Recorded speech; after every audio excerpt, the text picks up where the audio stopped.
can have this whole other experience of yourself that you've never had before. See if you can sense the peace where I come from, the peace that I have access to, and then you can access it yourself. Yeah, I'm ready for it. Let's get weird. Let's get connected. Dance 2 hours. Is this your first Bentinho event? Yes, I immediately got hooked. I started listening to him every day. It was an intelligence that amazed me. The connection is something special there. They're not really concepts that you can understand with the mind. When people have like a laughter or a crying, it's because they're really feeling the energy that is in between the space of those words. Things like this start with who will look for answers? People that are suffering.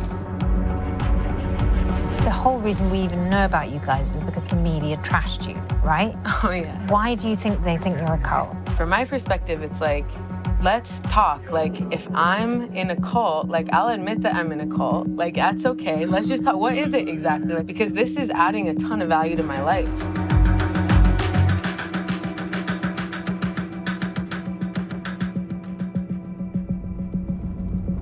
We've arrived in the Netherlands. We're here for a sort of spiritual self-help retreat run by a 30-year-old self-styled guru, Bentinho Massaro. He's amassed a pretty big following online on his various platforms: Facebook, YouTube, Instagram. Massaro claims to have first found spirituality at age 10 and went on to seek enlightenment in his teenage years, exploring different philosophies, teachers, and methods, until he reached the conclusion that these spiritual authorities were no more enlightened than himself. So he began his own teaching, and today encourages his followers to become enlightened and empowered through his Trinfinity Academy, with a goal of creating what he calls an enlightened civilization by the year 2035. He's gained a global audience who travel thousands of miles to attend his in-person retreats for as much as $2,000 a pop. Bentinho's social feed sells a lifestyle we all want: adventure, success, glamour, wellness. Within our hearts, we already know who it is we want to be. He touts himself as a spiritual leader for the next generation. I love you.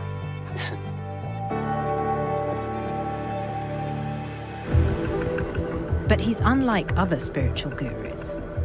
Fuck your relationships. They mean nothing. Set your standards a little higher. Feel a little bit more miserable about yourself when you're being fucking retarded. And that's meant he hasn't been without his critics. He was recently based in Arizona, where he became mired in a scandal. A since-removed Medium article was published by a writer who attended one of his retreats, reporting what she described as cult-like practices, including promotion of fringe ideas, like joining forces with our alien counterparts, his purported telekinetic powers, and what she called normalized abuse. We decided to go see Bentinho in his homeland, the Netherlands. We've come here to dip a toe in his world firsthand, to see whether he and his followers are in fact onto something the rest of us are missing out on. Okay, so we're approaching the venue.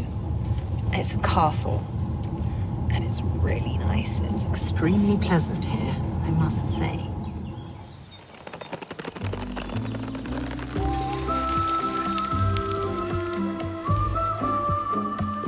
So we're waiting at the gates of the venue where everyone's checking in. It's kind of a very relaxed, gradual check-in. People are coming in dribs and drabs. The thing doesn't kick off for a couple of hours, but it's a very chill vibe, you know. Everyone arriving is kind of fresh-faced and relaxed. Some people are carrying yoga mats. Everyone's super friendly, like smiling at us, like intense, glowing eyes. Why do you like Bentinho? What about it works for you? When I start listening to him, for example, when I drive to work, my days are more in alignment and things just flow easily and crazy shit starts happening, basically. To make sense of all the hype around Bentinho, I sought out his coordinator for the event, Adrian. Can you give any insight into sort of what's going to be taught this week or what we can expect? Yeah, this is so hard. I mean... It's okay, I'm sorry. Why is it hard? because I've never actually had to explain it to someone before. So the title of the retreat is called Infinity and Absolute Abundance. So one of the main teachings that Bentinho has had for years now is the moving towards the highest understanding that we have of who God is or of the Creator. And so infinity is a way of expressing that. Yeah, it's just a word, right? But we have to use words, and that's like sort of a good word. Do you think that because the way that Bentinho teaches is so new and unique that there almost isn't a way yet to describe it? One of the things that the people love so much about him is his ability to explain things in a way that people in modern times understand it, especially younger people, millennials. In general, I was none the wiser as to what I could expect from the retreat. I couldn't seem to get a straight, concrete explanation from anyone I spoke with. Maybe it had to be experienced to be understood. Things are finally about to kick off. We're in the main hallway where the kind of action happens, and now we're just waiting for Bentinho.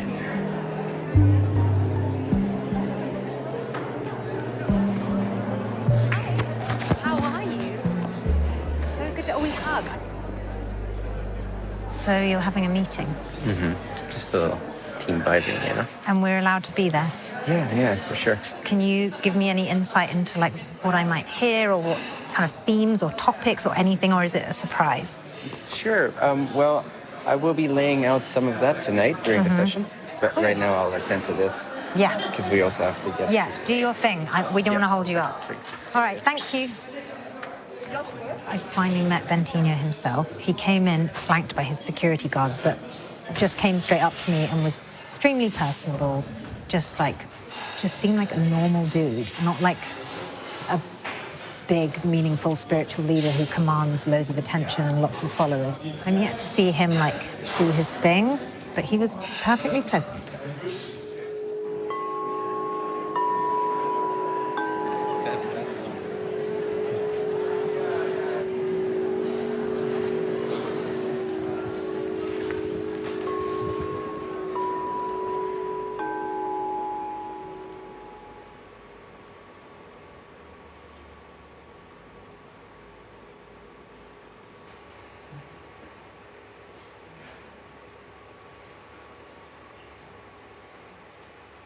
You made it. Silence is very addictive, huh? Get immersed in it, starts to feel really good, expansive. So one of the most important things to make this whole life sustainable, especially when you start waking up, spiritually speaking, and you start seeing through the illusions of the matrix, both the matrix as well as the matrix, the grand illusion of form, of matter, of that which changes, that which comes and goes.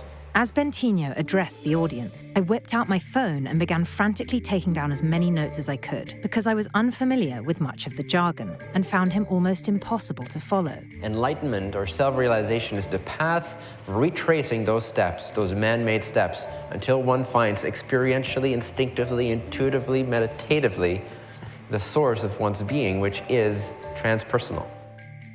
Bentinho had spoken a lot of easy-to-claim New Age buzzwords that weren't in fact all that revolutionary, but it was the way he'd strung those words together that was confusing to me.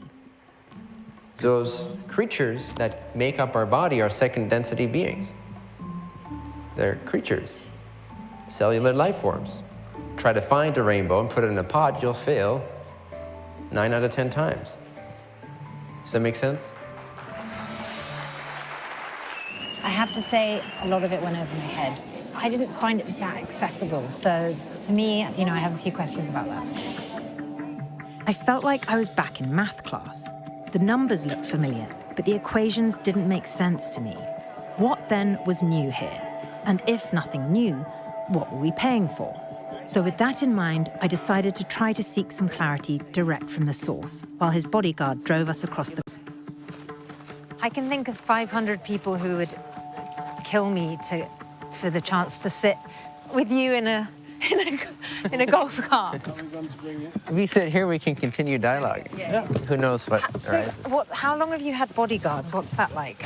Actually, I generally only have had them in my Dutch retreats because they're usually bigger events, so I need a little bit more of a buffer. And also, we've received some threats for people we don't know and that kind of stuff. It's, I'd say it's 60% that. It's 20% I really like this guy, and 20% just in case. You said to me the other day when you were on stage, you had an idea of how you could possibly show me something practically to help me get some insight. I don't know about the practical part, Right. but when you become extremely present and clear-minded, your energy field, if you will, starts operating like a mirror. Okay, I'm ready for it. Let's get weird. Let's get connected. Let's get connected.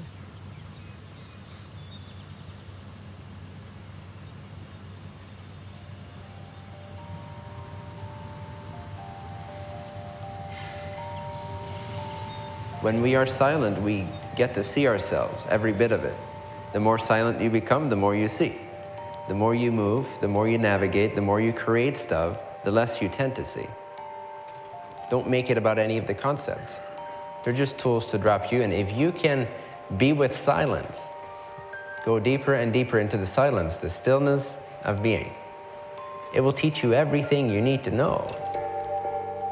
Is what you teach, what you offer, is it almost like a form of therapy? Well, over the years, I've developed, I guess you could say, different levels, because you're always working with individuals who are at a different stage of being comfortable with who they truly are versus thinking that they're something they're not. And you could say that the more beginning levels, in a way, deal with therapy, because people need to have that basic understanding that all is well, that it's okay to feel the discomfort. But beyond that, I mean, spirituality goes beyond therapy, for sure. The world has already changed a lot in recent years. The digital era has made us more aware of our anxieties than ever, and we're losing faith in conventional solutions. So where do we turn when regular therapy and medication is losing our trust? And as more people are willing to pay for the wellness fix, it's people like Bentinho who can reap the benefits. Something as basic as shared silence, which need not carry a price tag, is being commodified in a way that can create barriers to simple and healthy practices. Practices like yoga, meditation, and if you're so inclined, ecstatic dance. Ecstatic dance is an amazing dancing experience. And for that we have 3 basic ingredients. There's no shoes, there's no booze, and there's no talking. Which means we will dance 2 hours.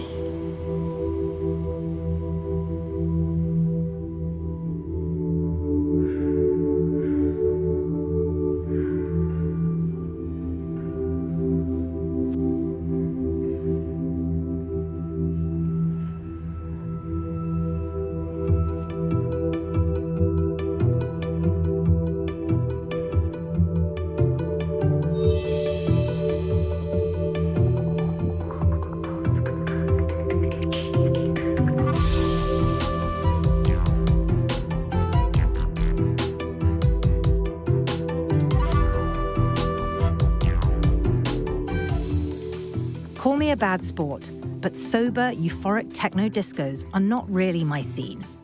It's just not how I choose to let off steam or express my true self. After an hour, I was ready to call it a night. I'm still trying. I'm still wide open, trying to understand what this is all about. Today, I listened to more of Bentinho's talk. I grasped little bits, but I still don't find it very accessible, which is disappointing. But generally positive vibes, and tomorrow's another day.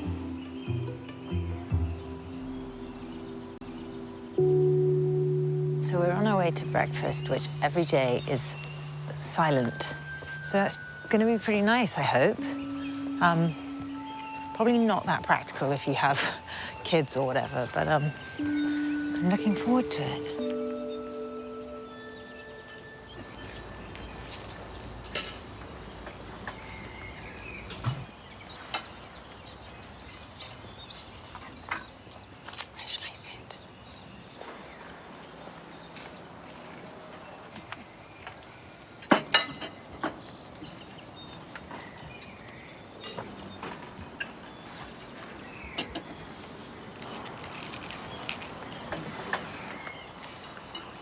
While I can appreciate the value of a bit of quiet me time, I was having trouble figuring out what, apart from his lectures, sets this apart from the plethora of meditative practices available to us anywhere in the world.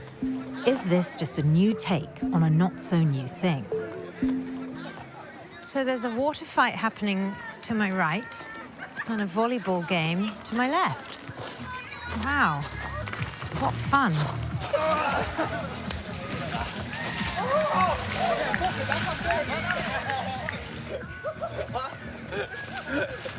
It looks so fun, right? Do you play this every day?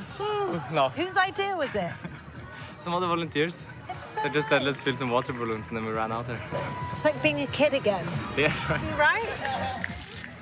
One of the things that you do or have done is say people have to be okay with feeling uncomfortable and being offended, right?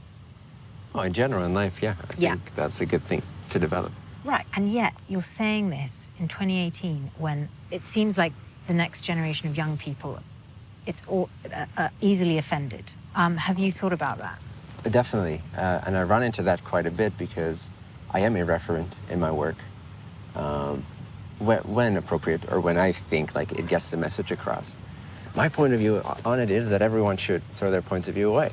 Ultimately, I understand this is a lot to ask of people, but throw your points of view away as much as you can. The reason people often go on a spiritual journey is because they've experienced some suffering. So when you're automatically catering to a group of people who are, in theory, more vulnerable, that's a lot of responsibility for you. It's one of the reasons why I'm shifting out of the bigger retreats. There are people that are vulnerable that come into the retreats. Not all of them can be recognized or filtered out. I do experience greater peace of mind when there's 20 people. Yeah. And I can talk to each one of them, and I can be accountable for each one of them. Being at an event of 500 people of all different backgrounds, there's just technically there's no way that I could talk to all of them. And so I do feel slightly vulnerable as a teacher giving those bigger events. There's a sense of vulnerability there.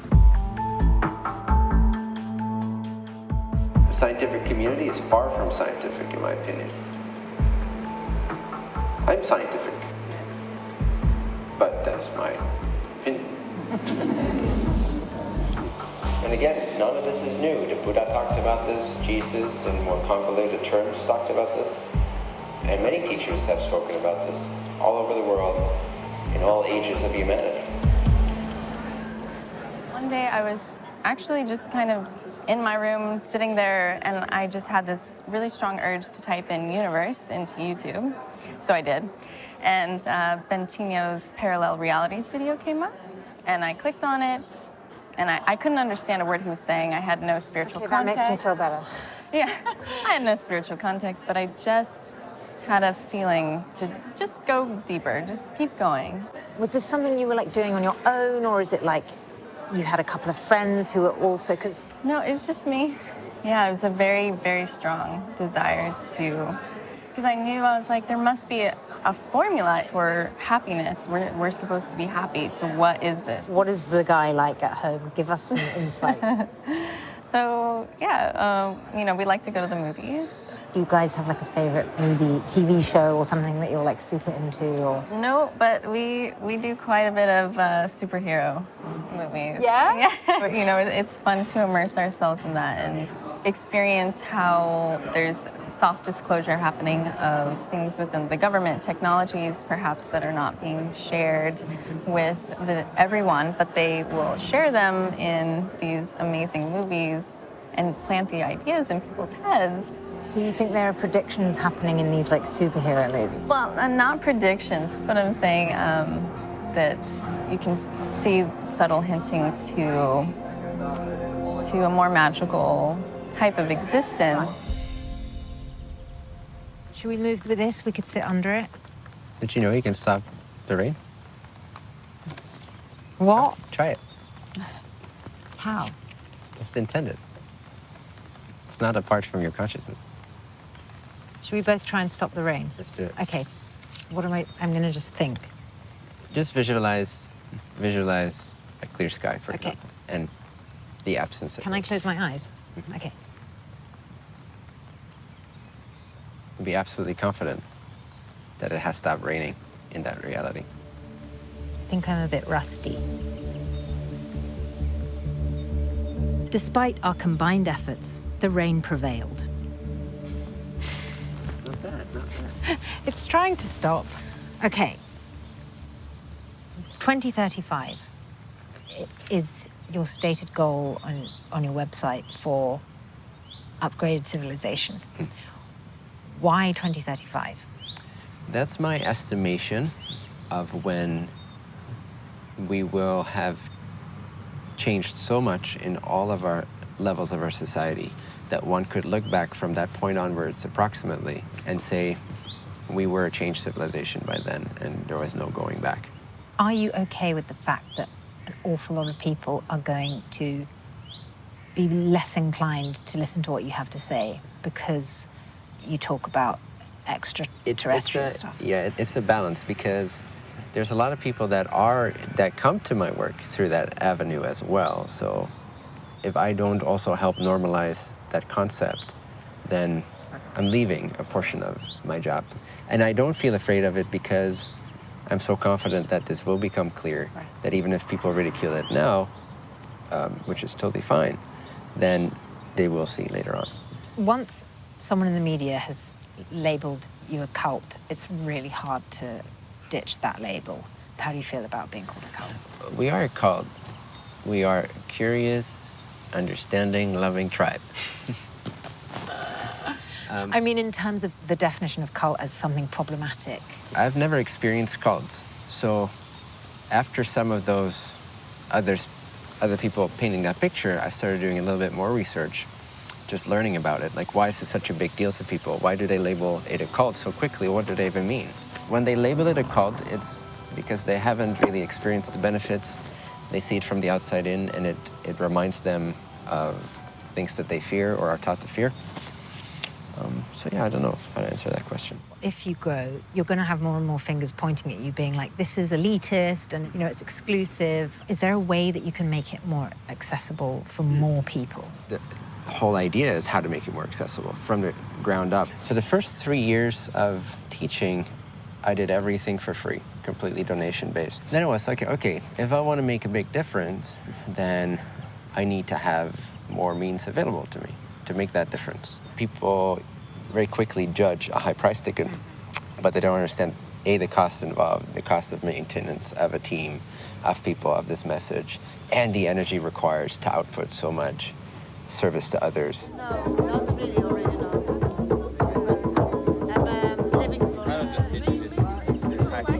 This is nice.